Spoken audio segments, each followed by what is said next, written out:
একটাই কথা বলতে চাই যে আমরা বড় তো যে কোনো ভাবে হতে পারি, কিন্তু পৃথিবীতে আসতে গেলে আমাদের মায়ের দ্বারাই আসতে হবে। তো সেই মার জন্য আজকে বুদ্ধদেব দা এই জায়গায়, এই মাকে আমরা একটু বরণ করে নিচ্ছি। আপনাদের যদি হাত থাকে তো একটু হাতে তালি দেবেন এই কষ্টের জন্য। সেই মায়ের জন্য আজকে বুদ্ধদেব দা এত মানুষের ভালোবাসা পাচ্ছে। একটু প্রথম থেকে আজকে মা সাপোর্ট করেছে বাবা মাতে, আজকে বাবা মার জন্য আজকে এই জায়গাতে এসেছি। কিন্তু আজকে ছেলে হয়ে যে স্বপ্নগুলো দেখি, সে স্বপ্ন হচ্ছে মাদের বাবাদের, যে মায়ের বাবার যে স্বপ্নগুলো সেইগুলো পূরণ করার দায়িত্ব আমার। তো আমার টার্গেট এইটাই যে বাবা মায়ের যে স্বপ্ন আছে, যত স্বপ্ন থাকুক না কেন সেটা পূরণ করবো আমি।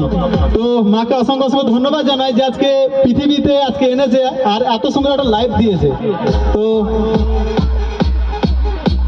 আমি জানি মা হয়তো সেরকম কিছু বলতে পারবে না, কিন্তু একটাই কথা জিজ্ঞেস করব, মা কতটা গর্ব ফিল করে আমাদের দাদা বুদ্ধদেব দার জন্য। আমি জানি কিছু বলতে পারবে না, এতটাই ভেঙে পড়েছে, এতটাই ভালোবাসা।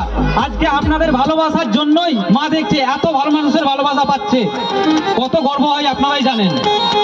তো এইরকম কোনোদিন ভাবনা চিন্তা করতে পারিনি যে আজকে এত এত মানুষের ভালোবাসা পাবো, বা এত এত মানুষ আমার জন্য থাকবে।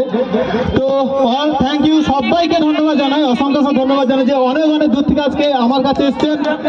একটা হাত তুলে দেন দেখি একবার কেমন। একদম